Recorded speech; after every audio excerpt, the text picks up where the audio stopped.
안녕하십니까. 세상 읽어주는 남자 이상훈입니다. 오늘 이 시간에는 수집 통합 쇼케이스의 개막 삼성의 풀스택이라는 주제로 말씀드리겠습니다. 아, 삼성전자가 오늘 HBM5를 공개했습니다. 샘플을 공개한 것이죠. 사실 시점 자체가 상당히 이른데요. 왜냐하면 HBM4는 이제 막 양산이 시작되는 세대인데 벌써 HBM4E와 또 HBM5까지 공개했습니다. 하이닉스는 아직도 HBM4E 샘플도 공개하지 않은 상태인데 삼성이 오늘 HBM5 실물까지 등장시킨 것이죠. HBM 시장은 일반 메모리 시장이 아닙니다. 제품을 만들었다고 바로 공급되는 구조도 아니죠. 엔비디아, AMD, 구글, 아마존 웹 서비스, 마이크로소프트 이런 고객들이 GPU와 메모리를 함께 검증하게 됩니다. 패키징도 검증하고 전력 특성도 검증하고 발열도 따져봐야 합니다. 신호 무결성도 검증해야 하죠. 이 짧게는 수개월, 길게는 1년 이상이 걸립니다. 즉 HBM 시장에서 중요한 것은 이제 양산 날짜라기보다는 샘플이 언제 들어가느냐일 것입니다. 샘플을 먼저 놓고 검증을 시작해야 되는 것이죠. 그래서 컬 테스트를 먼저 통과해야 초기 물량을 먼저 확보할 수 있습니다. 결국 HBM 시장은 사실상 검증 전쟁인데요. 그리고 삼성과 하이닉스는 이미 HBM5 검증 경쟁에 돌입했다고 볼 수 있습니다. 이번 삼성 발표를 통해서 그렇게 됐다고 볼 수 있는 것이죠. 삼성의 그 HBM5에서 가장 주목받은 것은 바로 2나노 베이스 다이였습니다. 4E까지는 4나노를 썼는데 이번 HBM5에서는 2나노 베이스 다이를 갖다 온 것이죠. 가져온 것입니다. 하지만 사실 이것만 보면 절반만 본 것입니다. 더 흥미로운 것은 히트 패스 블럭 HPB입니다. 즉 열 전달 구조를 적용한 것인데요. 삼성이 HBM5에서 왜 갑자기 HPB 히트 패스 블럭을 적용했을까 생각을 하게 되는데요. HBM이 발전할수록 가장 큰 적은 성능이 아니라 발열이 되기 때문에 그렇습니다. HBM은 계속 더 높게 쌓입니다. 대역폭이 올라가는 것이죠. 전력 밀도는 커집니다. GPU 역시 점점 더 많은 전력을 사용하게 됩니다. 결국 HBM5 시대의 진짜 병목은 속도보다 열이 될 가능성이 높은 것이죠. 삼성은 여기에 HPB를 들고 나왔습니다. 열이 빠져나가는 통로를 추가하는 개념입니다. 쉽게 말하면 열을 밖으로 빼내는 고속도로를 만드는 방식입니다. 그런데 재미있는 것은 하이닉스의 기술인데요. 하이닉스도 거의 같은 문제를 풀고 있습니다. 하이닉스는 최근에 얼마 전에 바로 IHBM이라는 기술을 공개했습니다. Integrated HBM이죠. 이 겉으로 보면 둘 다 냉각 기술입니다. 하지만 접근법이 다릅니다. 삼성 히트 패스 블럭 HBB는 열이 빠져나가는 경로를 강화한 구조입니다. 열 배출 최적화라고 볼 수 있고요. 하이닉스의 Integrated HBM, IHBM은 열이 가장 많이 발생하는 인터페이스 구간에 냉각 구조를 직접 집어넣습니다.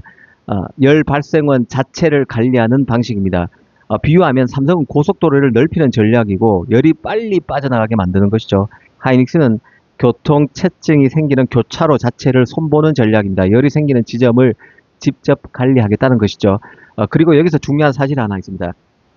양쪽 모두 HBM5를 바라보고 있는 것인데요. 업계에서는 HBM5 양산 시점을 대략 2028년 전후로 예상하고 있습니다. 아직 한참 남았죠.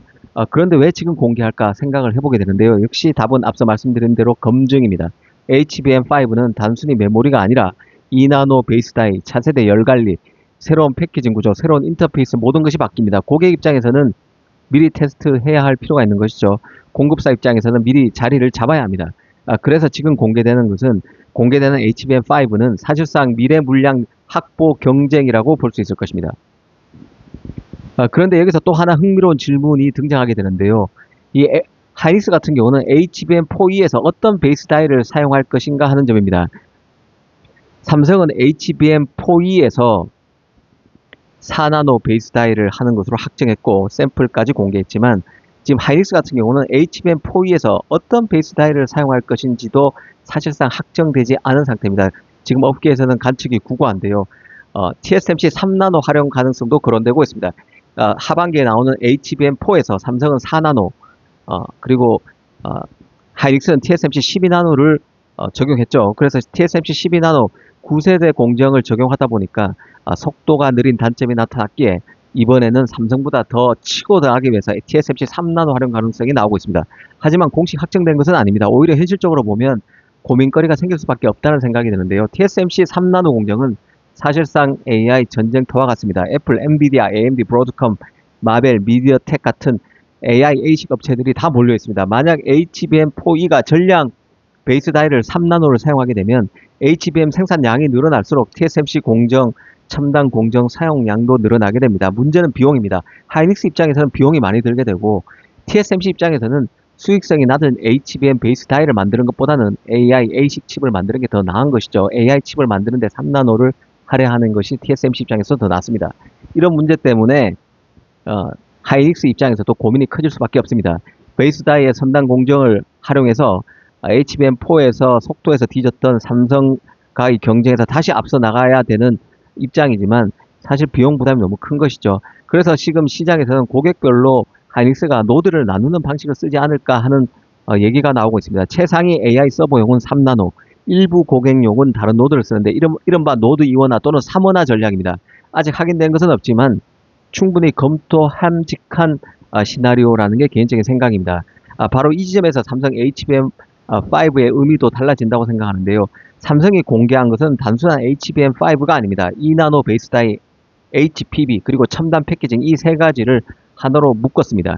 TSMC는 HBM이 없죠.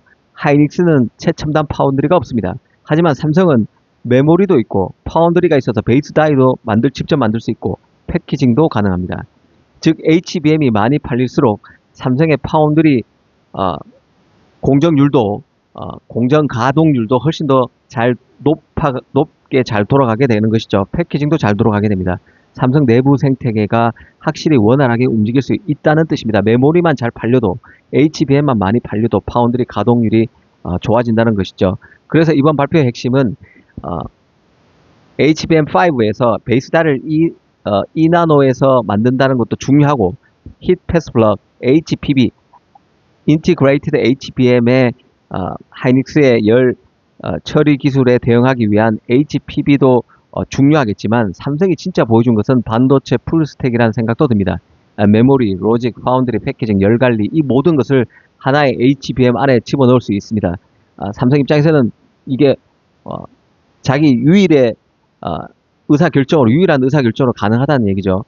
그리고 HBM4도 이제 막 양산이 시작됐습니다. 그런데 삼성과 하이닉스는 벌써 HBM5 경쟁에 들어간 상태고 그 경쟁은 더 이상 메모리 경쟁이 아닌 것입니다. 누가 더 좋은 열관리 구조를 만들 수 있는가? 누가 더 좋은 베이스 다이를 만들 수 있는가? 누가 더 빨리 고객 검증을 통과할 수 있는가? 누가 더 많은 초기 물량을 선점할 수 있는가? 이 경쟁으로 치닫고 있습니다. 어쩌면 HBM5 시대의 최고 승자는 최고 메모리 회사가 아니라 가장 강력한 반도체 시스템 회사를 가리는 경쟁이 될 수도 있다는 생각이 됩니다. 그리고 이번 삼성 HBM5 샘플 공개는 그 시스템 경쟁의 서막을 알리는 신호탄처럼 보입니다. 감사합니다.